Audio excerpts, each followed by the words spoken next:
Candle. Candle. Cow. Cow. Carrot. Carrot. Well done. Marner's always had phonics teaching, so we're not doing anything new in that sense. Phonics has always been an important part of the literacy. And we've also always had good foundation stage practice. So for us, it's been very useful to take part in a programme that's been much more systematic because we had a good basis to work from.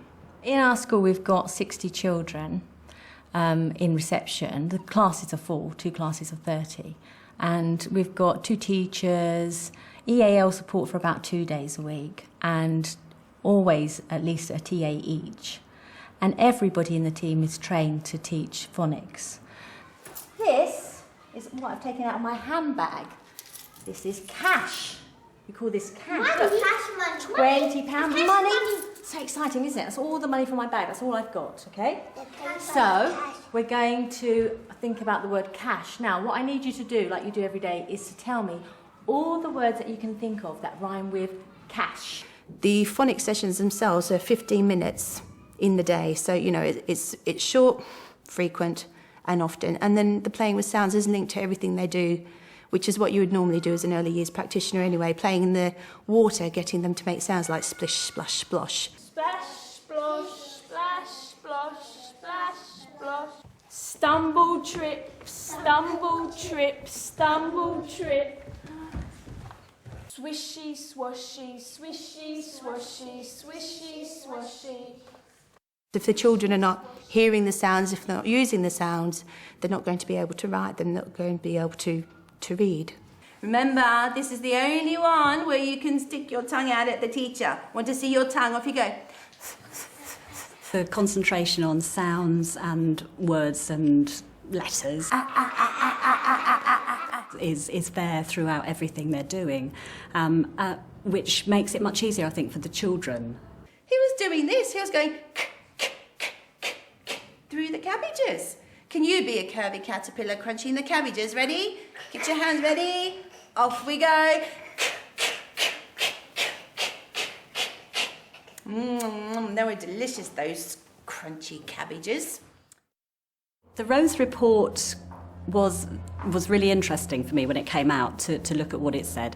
And one of the main things that came across to me from it was that although Jim Rose is obviously very keen on synthetic phonics, that one of the important things he was saying is that it's not the type of phonics, but it's how systematically it's used within a school.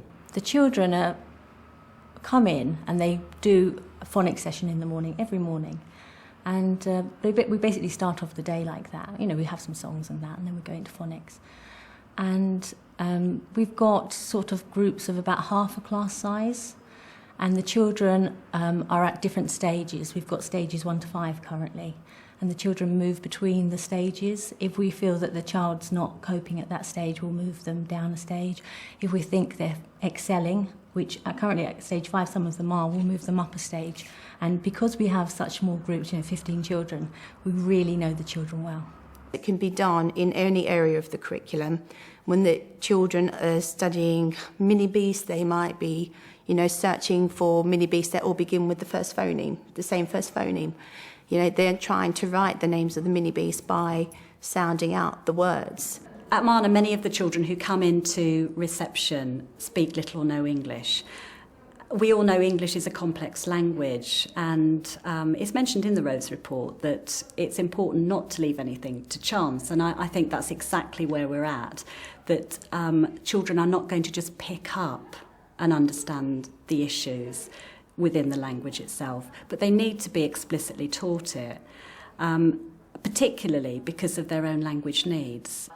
What do we do if we don't know a word? What's the first thing we do? We blend them out. Before we blend it out, we sound out the letters. Do we sound out the first phony first? Yeah. No, it's the first 3, yeah? The children are really making progress in their reading because we're doing the guided reading more frequently. We were originally doing it just once a week, but we've really put the effort in and made sure that every group reads twice a week. It may be during the day at some other time. Maybe the class are having a story and the children have some guided reading, or on Friday when they have music, some staff will stay down and do a guided reading. We try to fit it in so that everyone gets 2 sessions of guided reading and that it doesn't interfere with their other areas of learning. After we sound it out, imagine if we still don't know what the word is, what do we do? Look at the picture. Before we look at the picture, we read on, and then if you still don't know what it is, you can... Look at the picture. Yes, then you can look at the picture.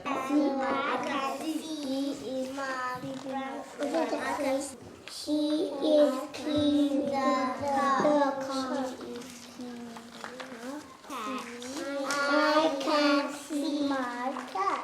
Quite a lot of children who come into early years are actually just beginning to become English language speakers. So they need the experience of hearing what the sounds are so that they can actually begin to make the sounds themselves. So I'm going to say some words like our robot. You know, we do the robot every day.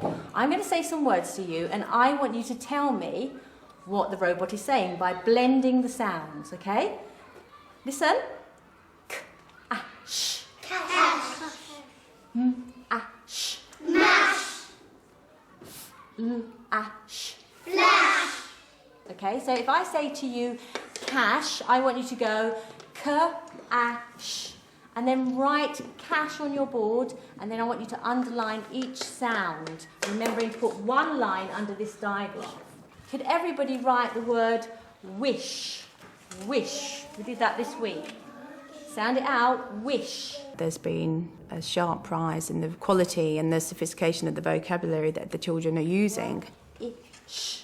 Some of the children are not only the ones who are doing stage 5 phonics, even some of the children doing stage 2, through modelling are actually starting to use terms like diagraph, trigraph, phonemes, just in when we're doing shared class reading with the big book, and they'll actually point out, look, that word has got a diagraph in it. And I'll say, oh, can you tell me what the diagraph is? And they'll say, yes, double O. And I'll say, in this word, what sound does it make? Short U or the long U sound? And they're able to tell me. When I'm reading a story to the class, some of them just go on and they read the whole sentence for me. You know, they're looking around the environment. They're saying, does that say home corner? Or does that say shop? You know, they're sounding everything out and really applying it to all the learning areas. And it's quite amazing. Ash, ash. Dash. Ash, dash. Rash. Ash, rash. Well, I've always taught phonics in some way, but I think this approach is much more systematic. The children are flowing through a system. They're going from stage to stage or back a stage, whereas before I think I had the whole class just doing the alphabet over and over again and not really going anywhere with it. Well done. Mahi, can you come and trace the curvy caterpillar? Where are you going to start? At the head. At the head. Trace around his curvy back. And which way is his tail pointing? At the sun. At the sun. Well done. Some people, have commented, you're not teaching them the alphabet names, the letter names. And my reply is, well, if the children are reading a book and they read C-A-T, that doesn't sound anything like the word cat. But if they're sounding it out, k-at, then they can actually hear what the word sounds like. When they're writing, if they want to write a word they don't know, they're not going to think of the letter names, they're going to sound it out. Dog, d-o-g. And they're going to link the sound to the letter formation that they've done in stage 2 and have a phonetically plausible attempt at writing a word. Mishkath, when I was watching Mishkath writing just now, he started his letter with a K, and K does make a k sound, so that was correct, what you wrote the first time. Well done.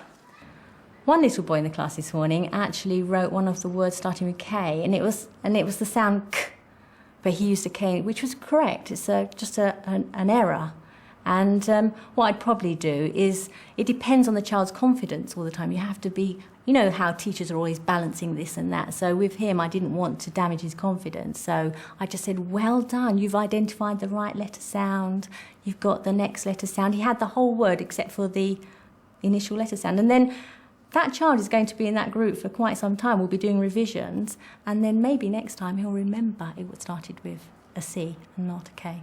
Some people might think that teaching phonics is a very dull thing to do, and for young children it's going to turn them off their learning. That's not been our experience. We feel it's embedded very well in everything they do. The teachers are very creative about how they go about teaching it. It's very interactive. They're using lots of different skills. There's a lot of rhyme and singing. There's a lot of call and response work. The children are very actively involved in it. Could you write the word clash? That means come together and bash together. Clash. You bump into someone in the playground, you clash with them. Clash. That's worked really well for all of the children, both the boys and the girls. And I think what it means is that they've become much more engaged in that process and become engaged obviously at a very early age, which is what we want to see. He has been. He's been crunching all the cabbages. That's what happened after he ate all the cabbages. He got really big and fat. And what did he spin after he ate all the cabbages? Cocoon. A cocoon. And what's the first phoneme in your cocoon? The curvy caterpillar who crunched cabbages spun a cocoon. And then he turned into a cat. No. Butterfly? That doesn't begin with k, though, does it? What's the first phoneme of butterfly?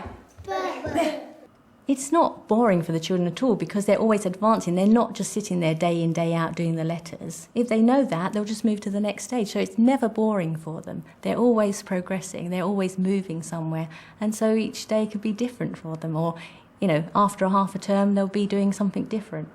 So it's not boring for them at all. And I think, for them to look around their environment, and, we have a print-rich environment in the early years, they look around and they see all the print around them, they can read it, makes them feel empowered, and it's just great. It's really great.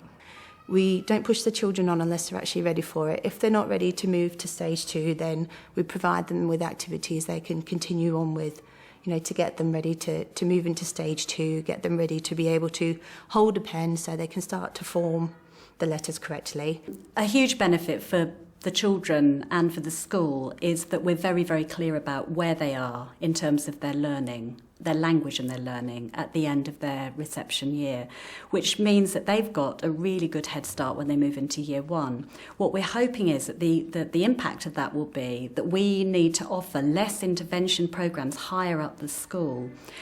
We know now who the children are we need to pick up in year 1. We know what their needs are. We know what we need to be looking at.